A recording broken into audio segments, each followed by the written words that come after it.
señores, esta semana tenemos el privilegio de contar con una invitada de gran relevancia para nuestra sociedad.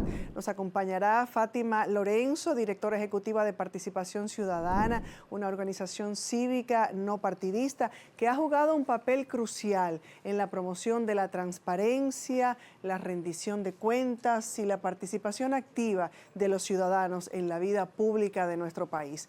Hoy abordaremos con Fátima Lorenzo temas nacionales que no solo nos interesan, sino que también nos preocupan profundamente. Vamos a hablar sobre las reformas que propone el gobierno, especialmente las reformas a la Constitución y el Código Penal, así como sobre la política de migración. Estos son asuntos que afectan directamente el presente y el futuro de nuestra nación. Así es que además analizaremos el rol de la ciudadanía activa y cómo podemos fortalecer la democracia y la justicia dominicana. Así es que sin más preámbulos, le damos la más cordial bienvenida a Fátima Lorenzo de Participación Ciudadana. Gracias por continuar en sintonía con nosotros. Ya lo decíamos en la bienvenida y la apertura de esta entrega de Hasta el Fondo con Soraya, que tenemos una invitada de lujo. Nos honra muchísimo con su presencia Fátima Lorenzo, directora ejecutiva de la organización cívica no partidista Participación Ciudadana. Bienvenida, gracias por hacer ese aparte, ese huequito en una agenda que sabemos que siempre está bastante ocupada. Muchísimas gracias por la invitación. Encantada, primera vez que vengo a tu programa. Ya le decía a Lady de cuando me sirvió de puente, mi querida amiga Lady, que sí ha estado ya muchas veces con nosotros, del deseo y el interés que teníamos de conversar, siempre muy de cerca o muy detrás de todo lo que hace Participación Ciudadana, porque sabemos que es la voz de muchos, de la gran mayoría, que no tienen voz, que nos representan, que están siempre detrás de las inquietudes, aquellos temas que son importantes, que inciden en la vida de todos los dominicanos. Definitivamente, y tenemos que empezar por aquí, parece que será el cuatrenio de las reformas. Una de ellas es la reforma a la Constitución, tal vez la que más inquietudes nos viene causando. ¿Cómo desde Participación Ciudadana se ven estos proyectos, especialmente el proyecto a la reforma a la Constitución? ¿No parece, y aquí me hago eco del sentir de algunas personas, que estamos invirtiendo tiempo, recursos, energía en algo que muchos consideran que no es prioritario, que hay tantas situaciones en nuestro país que atender, como la entrada masiva de los haitianos a nuestro país? ¿Cuál es la postura de Participación Ciudadana frente a estos desafíos? Bueno, debemos de recordar que desde su primera gestión el presidente de la República planteó una agenda de reformas. Sí. ¿Cuántas eran? 11. Eran 11. Sí. Y se fueron agregando otras. Bueno, la realidad nos ha dicho que fue poco lo que se pudo avanzar en esa agenda de reformas por diferentes situaciones, pero principalmente era un tema electoral. Ya en la campaña electoral el presidente planteó su agenda de retomar los temas de la reforma. Y desde el principio, su idea es que la primera reforma sea la constitucional. La Constitución. Realmente de hecho, hay después del triunfo, de declararlo el día de la juramentación, exacto, inmediatamente lo anunció, y a los 2 días o al siguiente lunes ya el proyecto estaba en el Congreso. Sí, porque ya se había ido trabajando. Era un tema que había estado recurrente incluso en el mismo proceso electoral, en la misma campaña electoral. Era parte de las cosas que él planteaba como de las primeras iniciativas que iba a empujar. Sí. Y así lo ha hecho. Hay muchos temas importantes. El de la reforma constitucional es uno, pero tenemos temas como la reforma fiscal, la reforma de la seguridad social, la reforma laboral, el Código Penal, la ley de compras y contrataciones públicas, el tema de la Cámara de Cuentas. Es decir, hay un conjunto de cuentos, dicho conmigo. Hay un conjunto de leyes que entendemos posiblemente no va a haber el tiempo para abordarlas todas, sobre todo el tema de la reforma fiscal. que es un tema que ha pendulado y se ha postergado y se ha postergado, y entendemos que ya no hay forma de cómo postergarlo, sobre todo por el legado que parece ser que el presidente quiere dejar cuando salga de su gestión. Ahora, la pregunta es, realmente, en cuanto al proyecto de reforma de la Constitución, muchos han reclamado que no hace falta, que está claro en nuestra Constitución actual que no hay posibilidad de que el presidente o que una gestión pueda ir más allá de lo que la Constitución manda, que es un periodo, una reelección y nunca jamás. Realmente hace falta ese y otros, lo de el Ministerio Público, hace falta cuando eso está contemplado, lo único que hay es que seguir lo que ya está ahí plasmado. Bueno, el tema de la reelección siempre ha sido un fantasma que ha pendulado en todas las gestiones presidenciales, no importa el partido. Como dijo el expresidente Hipólito Mejía, después que lleguen a la sillita, como que la sillita gusta. El único que aunque parece, era de alfileres, decía Joaquín Balaguer. Parece ser que el único que se aparta de lo que ha sido esa forma es el presidente Abinader. Entonces, él entiende que se debe de poner un poco más de candado a lo que es lo que tenemos hasta ahora, que son 2 periodos y nunca más. Un dispositivo que haría mucho más difícil que cualquier intención de cualquier otro presidente para lograr cambiar eso y restablecer el tema de la reelección de otra manera. Él entiende que eso es muy importante y él lo quiere dejar como una impronta, como un presidente democrático. Lo ha refrendado esa participación ciudadana. Igualmente el tema de la independencia del Ministerio Público, que nos parece que es algo muy importante. A pesar de que el Poder Ejecutivo siga designando al procurador, ¿se lograría eso? Bueno, porque lo que haría ahora es justamente que no sea el presidente de la República quien elija el procurador o procuradora, sino que sea a través del Consejo de la Magistratura, el Consejo Nacional de la Magistratura, que es un organismo donde hay una representación un poco más abierta de las diferentes fuerzas políticas. Entonces, y bueno, ahora se ha introducido el tema de que sea 2 años, o sea, hay una discusión que inicialmente no estaba en la propuesta inicial que el presidente había estado socializando. Pero entendemos que es importante, ¿por qué? Porque hasta ahora el Ministerio Público es independiente por decisión del presidente de la República. Pero ya hemos visto lo que ha significado un Ministerio Público que sea parte del mismo entramado político del partido que está en el gobierno. Entonces creemos que eso es un elemento importante para fortalecer el tema de la justicia. Igualmente lo de crear el Ministerio de Justicia, que aunque no es una propuesta que está per se, pero sí sale dentro de las discusiones que hay de fortalecer el Ministerio Público. Y esto es muy importante. ¿Por qué? Porque el Ministerio Público tiene demasiadas responsabilidades que lo disgregan de lo que es como su foco fundamental, que es el tema de la persecución. El tema de las cárceles, el de las oficialías civiles. O sea, hay muchos temas administrativos que sacan a la Procuraduría de su foco principal. Entonces sería como sacar todos esos aspectos que son fundamentales, que son importantes, pero que necesitan incluso mucho más tiempo de lo que el mismo Procuraduría puede dar, porque tiene que mirar el conjunto del sistema de justicia. El tema de la unificación de las elecciones. Que ya se han, aparentemente como que ahí no tiene gran mayoría el presidente, aparentemente, porque muchos de los congresistas no están de acuerdo en nuevamente unificar las elecciones, lo cual le cuesta mucho a este país en muchos sentidos, no solamente en el aspecto económico. Claro. Nosotros creemos que lo más adecuado es volver a la reforma que se hizo en el 94, que era separadas. ¿Qué es lo que ha fallado ahí? Es que la normativa referida al tema de las campañas electorales y el tema de financiamiento no han sido respetados por los partidos políticos, ni ha podido ser, digamos, obligado que la Junta Central Electoral haga cumplir. ¿Será que tenemos una reglamentación muy débil?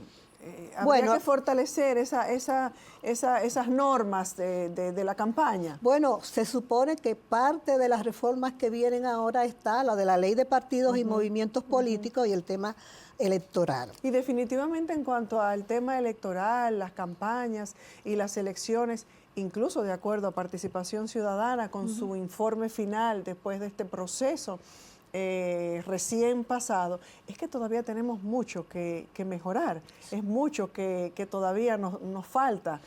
Mira, sobre todo el tema del uso de los recursos públicos, el tema del financiamiento y el tema de lo largo que son las campañas aquí en nuestro país. Se supone, según la ley, que son 3 meses de campaña. Y nos tienen los 4 años. Yo creo que ya aquí dentro de pocos días ya empezaremos con la última experiencia fue 1 año y 8 meses. Claro. Entonces, eso encarece demasiado las campañas.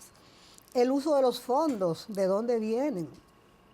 Porque aquí supuestamente se le entrega dinero a los partidos políticos para que no reciban fondos desde otras esferas, pero no hay control que sabemos sobre eso. Cómo permean, cómo algunos sectores tienen el interés precisamente de colaborar para luego. Exactamente. Entonces, esos son temas fundamentales, que si controlamos esos aspectos, pues que cada 2 años se hagan elecciones, primero municipales y congresuales y luego presidenciales, que es como está en la propuesta, a lo mejor podríamos tener unos procesos donde el tema del arrastre no sea como un aspecto que ha pendulado también en quiénes son elegidos para representarnos en el Congreso o a nivel de las regidurías.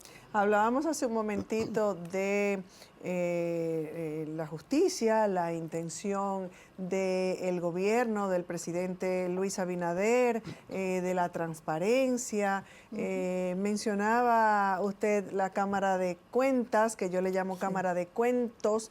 Estaba muy calladita, me imagino que por todo el proceso y todo lo que se ha visto involucrada meses atrás, y de repente, justo la semana pasada, le hacen un recordatorio a los funcionarios de que deben presentar su declaración jurada, aunque continúen en el puesto, pero debe haber una renovación, vamos a llamarle así, de su declaración jurada. El tema de la transparencia, el tema de la corrupción, estoy segura, y así lo han demostrado, que es uno de los puntos que en agenda permanente de Participación Ciudadana como veedores, como observadores, como vigilantes del Estado, de los gobiernos y de sus funciones. ¿Cómo ve? Hay muchas quejas de que el gobierno actual ha enfrentado la corrupción del gobierno pasado, pero que sin embargo dentro de este mismo gobierno, en la gestión pasada, se señalaron algunos funcionarios y que a eso no se le ha dado curso. Hubo una unificación de 100 funcionarios fueron que firmaron. Una especie de código de ética. Correcto, como un manifiesto. Realmente se pasa de la palabra a los hechos, eso se queda en formalismos únicamente. ¿Qué opina Participación Ciudadana? Bueno, nosotros vemos bien que se haya firmado ese compromiso. Pero ¿cómo que dice de intención? Está lleno. Pero al final de cuentas, esto es poner en un solo documento lo que varias leyes establecen, como la ley de función pública, como justamente la ley de patrimonio, que es la responsabilidad que tiene la Cámara de Cuentas justamente, en que los funcionarios públicos tengan que hacer su declaración jurada al mes. Nosotros estuvimos haciendo una investigación y, por ejemplo, a nivel municipal, más del 80% de los alcaldes no habían hecho su declaración jurada de bienes, sin embargo, ya habían asumido hacía varios meses. Yo opino que debería el gobierno, que debería hacer que cesen en sus funciones, que no tiene que haber algún tipo de sanción. Eso es lo que dice la ley. Ya, pues ya usted ve. Solamente hace por eso que yo digo que este país de leyes no nos falta. La ley establece cuáles son las sanciones que van a tener los funcionarios y funcionarias cuando no cumplen Y hay sanciones que tienen que ver hasta con prisión. Pero eso pasa aquí en muchísimos otros aspectos, y no quiero salirme del tema, que no hay un régimen de consecuencia. Exacto. Lo vemos en el tránsito, lo vemos en muchísimos sentidos, que el propio dominicano, que la propia gente, ay, no va a pasar nada. El tema de la institucionalidad, que es una de las preocupaciones que nosotros como institución siempre hemos enarbolado. Cuando no hay respeto de las leyes, cuando los procedimientos que están establecidos, los protocolos, no se toman en consideración, no se llevan a la práctica, tenemos la realidad que nosotros tenemos, que hay muchas leyes, pero que los mismos funcionarios no la cumplen. Entonces hay un problema de institucionalidad muy grande entre nosotros. Yo siempre digo que si cumpliéramos las leyes que nosotros tenemos, el país de la maravilla, hubiera muchísimas cosas resueltas hace tiempo.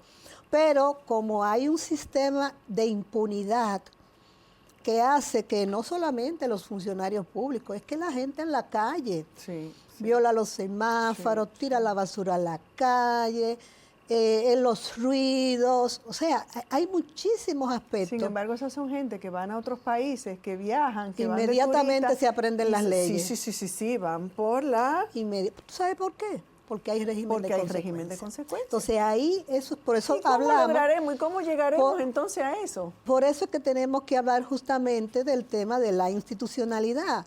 O sea, no es posible que sigamos teniendo tantas leyes y no fortalezcamos, por ejemplo, las instituciones que tienen que ver con la persecución de la corrupción. Las instituciones que tienen... Miren, aquí necesitamos dos cosas, educación y sanción. Me gusta eso. Educación sobre todo. Y sanción. Y la sanción. Usted no cumple, usted se sanciona. Es como en la casa, usted tiene su hijo que no cumplió con las reglas. En toda casa hay, y el país es como una gran casa, es nuestra casa. Entonces en su casa a los niños usted le pone reglas y el que no cumple tiene una consecuencia, ¿verdad? Usted no va al cine, usted no come dulce, usted qué sé yo qué. No va a leer. Es lo mismo y eso lo usamos para educar a nuestros hijos. Entonces el presidente de la República realmente tiene un gran desafío, porque no es solamente fortalecer determinadas estructuras a nivel del entramado del Estado, empezando con la Constitución, sino que sus funcionarios o los funcionarios cumplan la ley. Ahí hay un gran desafío para este gobierno y ha sido también para cualquier gobierno. Es una deuda de muchos gobiernos. Es una deuda atrás, que nosotros tenemos. Y ahí el tema de la función pública es muy importante, porque la ley de función pública es bastante clara con relación a cuáles son las responsabilidades del funcionario público, cómo debe de actuar, los códigos de ética, el tema de la calidad del servicio, todo eso está en la ley. Pero, como decimos, del dicho al hecho, realmente nosotros tenemos una brecha muy grande en ese sentido. Hay mucha gente que siente que hay una desconexión del gobierno con los problemas ciudadanos, muchos ciudadanos que sienten que problemas como la inseguridad ciudadana, la violencia, el caos en el tránsito que nos va a volver a todos locos y que nos quita, nos resta calidad de vida en tantos sentidos. El tema del desempleo. Hay muchas situaciones en las que la gente entiende que el gobierno está desconectado de los principales problemas. ¿Qué entiende Participación Ciudadana? ¿Qué opina? Si esto es solo una percepción o qué entiende Participación Ciudadana, que son los pasos que hacen falta dar en este sentido para que se pueda el gobierno, las autoridades acercarse más a la realidad y a las verdades que vive la mayoría del ciudadano dominicano. Nosotros somos uno de los países de Latinoamérica que más ha crecido en los últimos 50 años. De hecho, somos la economía de Latinoamérica. Que se cita como ejemplo, ¿verdad? Sí, que se cita. Pero la gente dice, pero no se refleja en los bolsillos de la gente. Eso no se refleja en... O sea, una cosa es el crecimiento, otra es el desarrollo. Cuando tú desarrollas, eso hace, en el caso de la perspectiva de la economía, que tenemos que atacar el tema de la desigualdad social, que tenemos que atacar el tema de la calidad de los servicios, que tenemos que atacar el tema de las oportunidades. O sea, cada uno de estos elementos implica mirar hacia la población.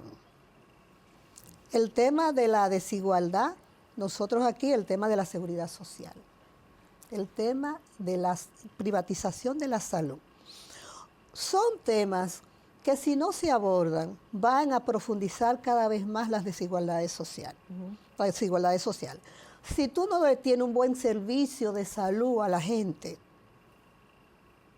salud y educación. Bueno, en el tema de la educación... Es un lujo para quien puede pagarla. Un lujo, pero no solamente un lujo, es una preocupación, por ejemplo, para la clase media.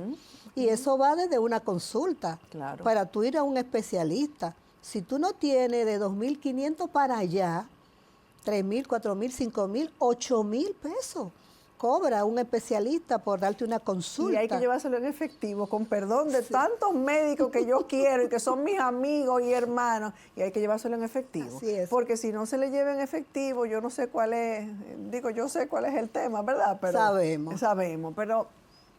Y eso pone en desventaja a la mayoría del ciudadano. Y es porque justamente la salud está privatizada. Entonces eso es un elemento, o sea, a cualquier familiar de gente clase media o clase de menos recursos, una enfermedad significa llevar a esa familia, es una enfermedad de esta, del sistema inmunológico, o una enfermedad terminal, eso implica que esa familia se va a ir a pique, porque no tiene una cobertura de salud que le permita tener un soporte frente a esa enfermedad, pero tampoco tiene los recursos económicos para poder enfrentar esa enfermedad. Entonces, el tema de la desigualdad es un elemento fundamental. El tema de la falta de oportunidades y el tema de la juventud, que está muy vinculado al tema de la inseguridad ciudadana. Sí.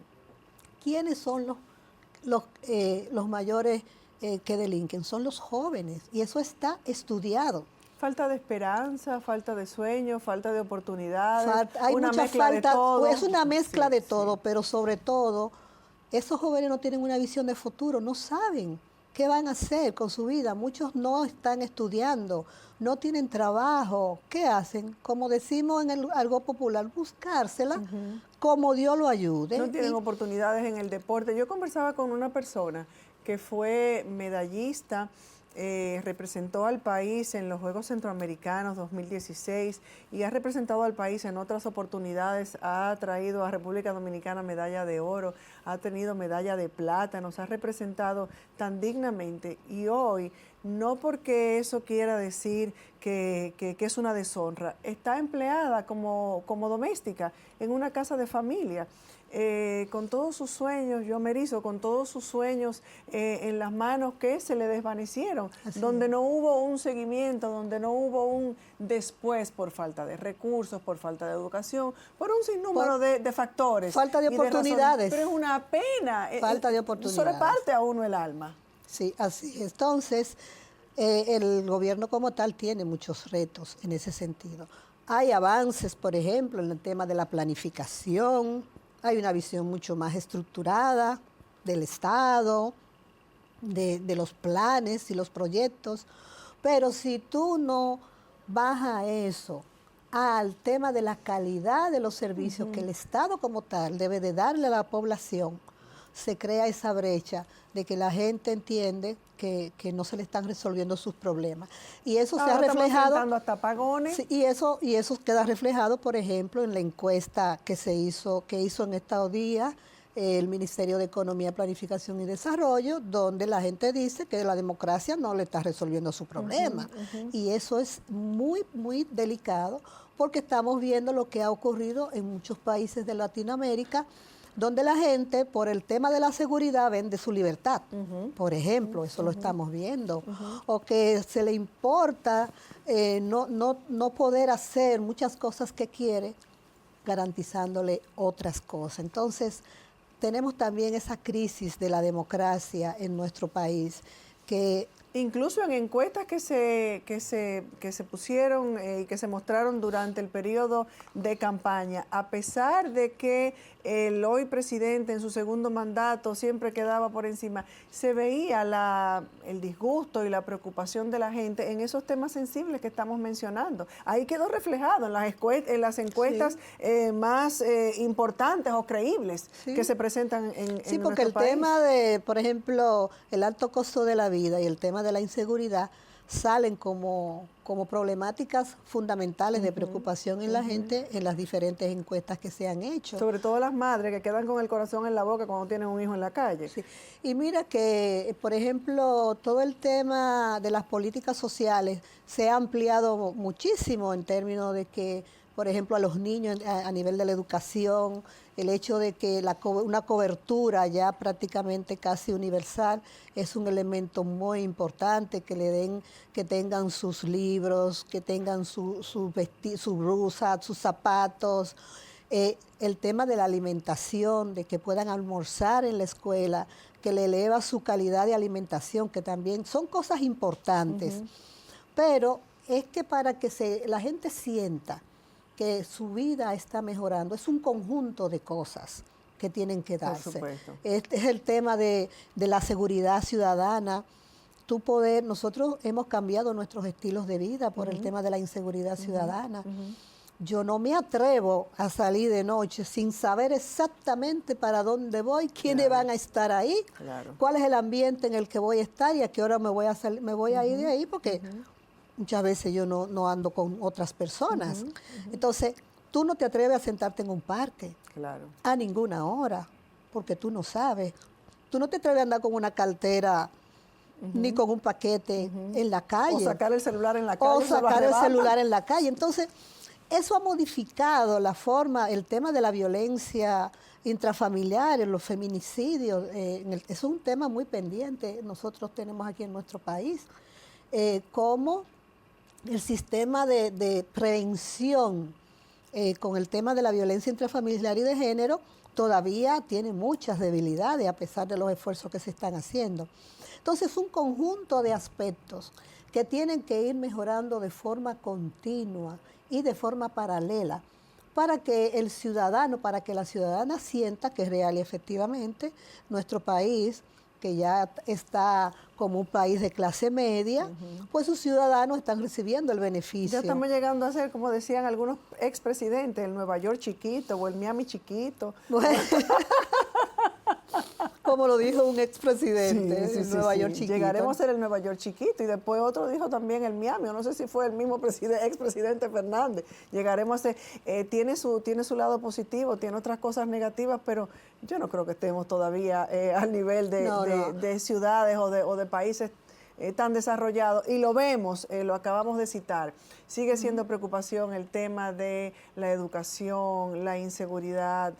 Hay tantos aspectos básicos para decir que como dominicanos, que como sociedad tenemos buena calidad de vida que nos falta alcanzar. Así que yo estoy de acuerdo en lo que decía hace un momentito nuestra invitada, de que el gobierno tiene muchos retos. Hay muchos retos. Una tarea bastante pesada. Como cuando uno llega del colegio, me pusieron mucha tarea.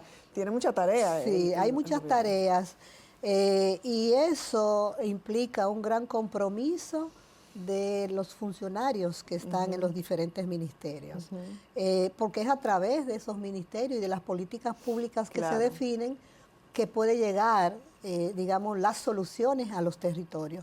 Pero también eso implica tener una ciudadanía que esté atenta a los procesos, que sea veedora, que interpele, que discuta, que mucho que el dominicano necesita ser más proactivo. Es una palabrita un término que se usa mucho en los últimos tiempos, pero en el sentido real, también pasar de la palabra a los hechos, tanta queja. Así como tenemos derechos como ciudadanos, también tenemos deberes. Claro. Y tenemos que ser ciudadanos más conscientes y también más comprometidos. Queremos tener un país limpio y queremos que sea solamente la alcaldía que haga su trabajo. Nosotros también tenemos un deber, que no tirar la basura a la calle, enseñar a nuestros niños. Da gusto en Estados Unidos o en otros países desarrollados ver cómo un niño retiene su basura hasta que no llega a un cesto de basura. Porque eso viene con la educación. Pero desde las escuelas en nuestro país, hablábamos hace un momentito de la violencia intrafamiliar, hay que enseñar, hablábamos del caos en el tránsito, hay que incluir todas estas situaciones que hoy vemos como problemáticas, que nos están realmente afectando, hay que incluirla en el currículum, en los programas escolares. Fíjate, hay estudios que dicen que simplemente el tema del caos a nivel del tránsito, aquí bajaría casi en un 50% con una educación vial. Porque aquí la mayoría de los tapones es por la imprudencia de la gente. Claro. No tenemos la más falta de conciencia ciudadana. La más mínima paciencia, no tenemos la consideración del otro. O sea, es una cosa terrible. Entonces, si toditos nos ponemos en la intersección, obviamente ninguno vamos a cruzar. Nadie se quiere retirar para que este circule y el otro circule. Entonces, el tema, una cosa que podría ser sencilla con la educación vial, que resolvería parte del problema que nosotros tenemos. Fíjate que lo vulnerables que somos, la situación que se dio el fin de semana pasado. Sí, un caos en la ciudad. Entonces, realmente nosotros también necesitamos el concurso de la ciudadanía. Nosotros como institución que trabajamos mucho en los territorios, todo el tema del liderazgo comunitario, todo el tema de la responsabilidad. Trabajan con la gente para motivarles a que sean más. Claro, todos nuestros programas atraviesan el tema de cómo tú ser ciudadano, o sea, la corresponsabilidad que nosotros tenemos con relación a cualquier tema, así mismo como lo hacemos con el tema de la observación electoral, que acabamos de pasar ese proceso, donde miles de personas voluntarias de las comunidades se acercaban y se coordinaban con nosotros. ¿Para qué? Para garantizar que el proceso... Involucrarse y garantizar que con su presencia y con su mirada se respetara la voluntad popular. ¿Y cómo puede hacerse una persona parte de participación ciudadana? Que sabemos que no se limita únicamente a los procesos electorales, como bien lo acaba de decir, que está permanentemente vigilante y trabajando en diferentes temas. ¿Puede una persona cualquiera hacerse Puede entrar a la página de participación ciudadana y ahí hay un formulario, están los contactos, para que si alguna persona que quiera ser parte de la institución, pues participa. Claro, nosotros siempre hacemos un sedazo, porque también nosotros cuidamos lo que es el trabajo que hace la institución y no queremos que de repente nos aparezca alguien con determinada situación. Pero sí, nosotros estamos abiertos a que todo el que quiera colaborar, que quiera ser voluntario, porque algo muy importante que tiene la institución es el trabajo voluntario. Mucha gente ve como todos los trabajos que hace participación ciudadana, en todas las cosas que se involucra, y no sabe que la mayoría del personal que está en la institución lo hace de forma voluntaria, sin recibir un solo peso, sino que presta sus talentos, su experiencia y su tiempo para colaborar con el rol que hace la institución, con los temas, no solamente de observación electoral, sino el tema de, nosotros le damos seguimiento a los temas de corrupción. Ahora estamos muy atentos, por ejemplo, a cómo se están desarrollando los casos que están en la justicia, porque si bien es cierto que avanzamos en términos de tener alrededor de 11 grandes casos de corrupción en la justicia, ahora tenemos que ver si esos casos llegan a tener sentencia, que es lo que la población está esperando. Entonces hay que darle seguimiento a esos procesos, pero igualmente con los temas que tienen que ver con las reformas ahora mismo. Es decir, nosotros estamos involucrados en todos los temas que tienen que ver con la vida de la democracia, la calidad de la democracia de nuestro país. Nosotros tenemos que hacer una breve pausa para publicidad. Vamos a seguir conversando con Fátima Lorenzo y al regreso inevitablemente tenemos que hablar de la política migratoria del gobierno, tantas inquietudes y por supuesto tenemos que hablar del empantanado Código Penal. Ya volvemos.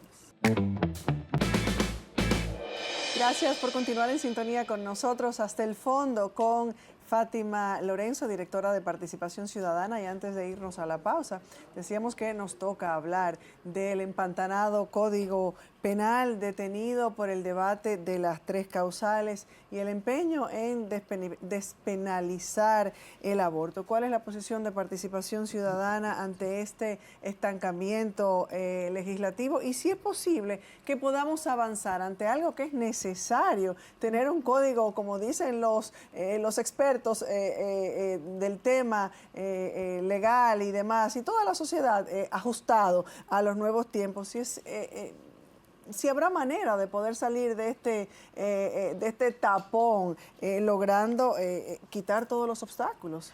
Bueno, nosotros como institución apoyamos la inclusión de las 3 causales. O sea, lo hemos dicho en todos los escenarios y nos preocupa que no se haya aprobado el Código Penal porque real y efectivamente el Código tiene una serie de nuevas figuras que son importantes para el ejercicio y digamos todo el marco jurídico que debemos de tener con relación al Código Penal.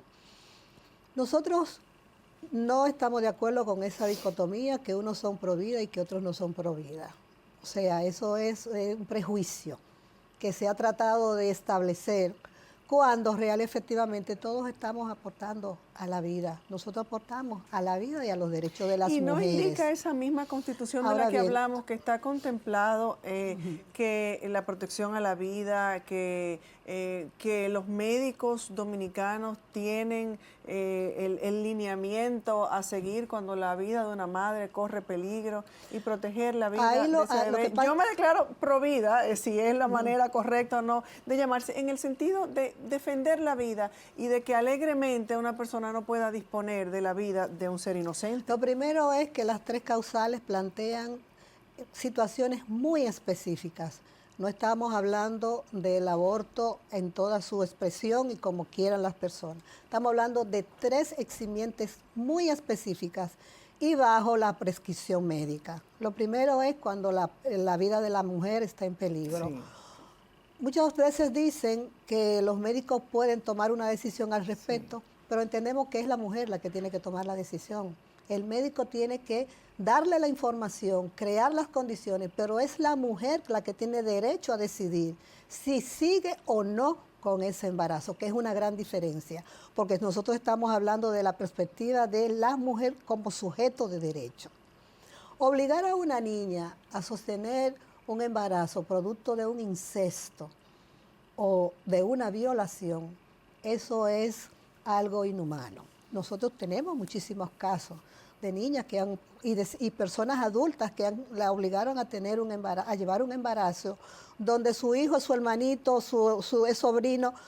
Eso realmente y no deberíamos ahí ir detrás de esos abusadores, de eso que no deberían. No, porque no estamos hablando de eso la ley lo Entonces la ley la tiene. Castigo ejemplarizador. La ley lo contempla eso, pero estamos hablando desde la perspectiva del derecho de la mujer, porque eso es un caso penal. Pero obligar a una niña o a una mujer, como lo hemos visto en muchísimos casos, que tiene un embarazo, que científicamente está demostrado que es inviable con la vida, a obligarla a que lleve ese embarazo poniendo su vida en peligro. Nosotros pensamos que eso no es posible en una sociedad como la que estamos viviendo ahora. Hay que aclarar que el hecho de que se incluyan las 3 causales no obliga a nadie a que se curse un embarazo, aun cuando esté en estas situaciones. Ahora, lo que planteamos es lo siguiente, que la persona pueda tener el derecho a decidir en una de estas 3 situaciones si sigue o no con el embarazo. Si tu convicción te dice que no, bueno, pues es tu derecho. Ahora, tu derecho no puede conculcar el derecho que tiene otra persona de tomar una decisión distinta, porque el derecho debe de cubrir a todas las personas. Una persona que esté en una de estas situaciones y decida, cursar un aborto, terminar un embarazo, debe de tener las condiciones a nivel de salud para poder hacerlo sin que su vida esté en peligro y no tener el temor de que va a ser sometida a la justicia si toma esta decisión. No es lo mismo acabar con la vida de un feto que acabar con la vida de mi vecino que me cae mal. No, porque el vecino es sujeto de derecho. Además, hay prescripciones médicas de saber en qué momento ya un embarazo es un cigoto o es o es un feto. Aunque hay países que lo están llevando ya semanas en los que, ¿verdad? Que no es el caso nuestro, pero que lo están bueno, llevando cada país semanas. tiene su normativa. Nosotros aquí en República Dominicana, obviamente, que un embarazo ya de 4 o 5 meses no es posible, porque ya eso es realmente un aborto. Pero hay semanas específicas en las cuales se plantea cuando es posible interrumpir un embarazo. Y si dejáramos el tema de las 3 causales y del aborto fuera de esto, ¿habrían posibilidades de manera que podamos tener ese código penal? Hay otros temas importantes que nosotros cuestionamos en esa propuesta de código penal. El tema de los tribunales militares en una sociedad democrática como la nuestra.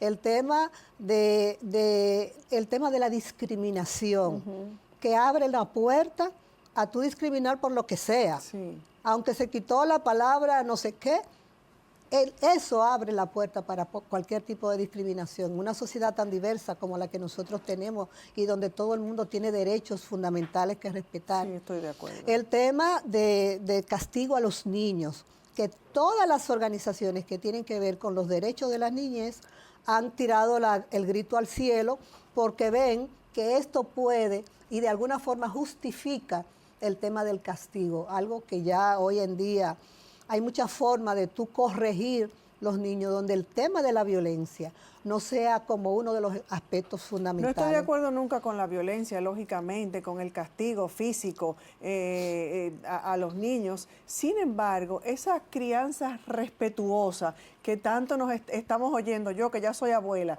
que tanto estamos oyendo, a muchos nos preocupa porque tal vez es el resultado de cosas que vamos viendo, de una juventud que viene sin respeto, sin valores, quitarle el rol a los padres de ejercer la educación. No, pero yo creo que ahí hay un error. O puede ser no se le está quitando el rol que tienen los padres de orientar y de criar.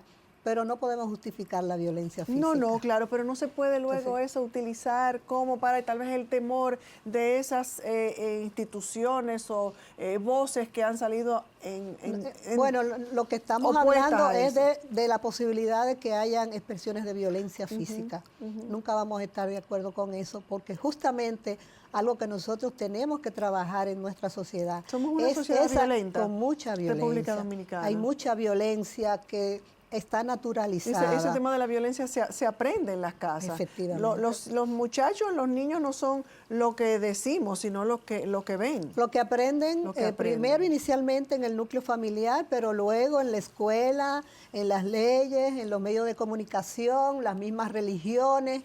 O sea, hay todo un entorno que propicia situaciones de violencia y que nosotros como sociedad tenemos que empezar a trabajar esos temas, porque si no, lo que nos espera en el futuro, que posiblemente ni tú ni yo lo vamos a ver, es una sociedad con pocos controles frente a un mundo tan convulso como el que estamos viviendo.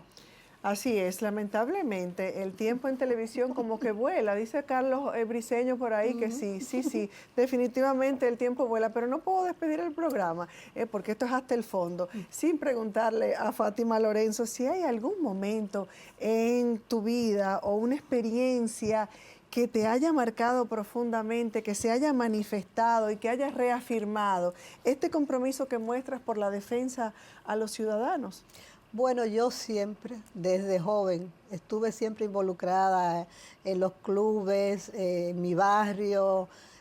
Toda la vida yo he estado organizada en un tiempo políticamente, en las décadas muy atrás. O sea, yo toda mi vida he estado trabajando siempre en la parte social. Ya eso no es un trabajo, esa es mi vida. Es un sello. Esa es mi vida, o sea, yo soy eso. Trabajar con mujeres, trabajar con jóvenes, trabajar con campesinos, ahora trabajando desde otra perspectiva en la academia, ahora a través de participación ciudadana. Donde quiera, quien revisa mi vida se va a dar cuenta que yo toda la vida he estado vinculada a procesos sociales. Excelente, qué bueno tener voces como Fátima Lorenzo, qué bueno tener organizaciones como Participación Ciudadana que hacen su trabajo de velar por el bienestar en tantos aspectos de República Dominicana. En una sola palabra, como sociedad, como país, ¿qué nos hace falta? ¿Qué le hace falta a República Dominicana? Institucionalidad. Ahí está dicho otra vez. Institucionalidad. Tenemos que seguir trabajando por ello, porque eso definitivamente no podríamos estar más de acuerdo. Va a hacer la diferencia en nuestro país. Tenemos leyes, o sea, pero necesitamos el respeto de las leyes. Nos va a ir ayudando a organizar todos los aspectos. Nos va a ayudar a organizar la educación, los aspectos de salud, los aspectos de la seguridad social, o sea, porque tenemos que darnos un marco regulatorio donde todos podamos avanzar y que entonces esa riqueza que enarbolamos que tiene el país y que se ve a nivel internacional, pues se repercute y se ve en la calidad de vida de la gente. Así es. Qué bueno conversar con Fátima Lorenzo. Muchísimas gracias por haber aceptado nuestra invitación y exhortar a participación ciudadana que siga con su trabajo en beneficio de todos. A ustedes, muchísimas gracias por la sintonía. Los esperamos en una próxima entrega, la próxima semana. A cuidarse mucho y reciban de todo este equipo un fuerte abrazo. Buenas noches.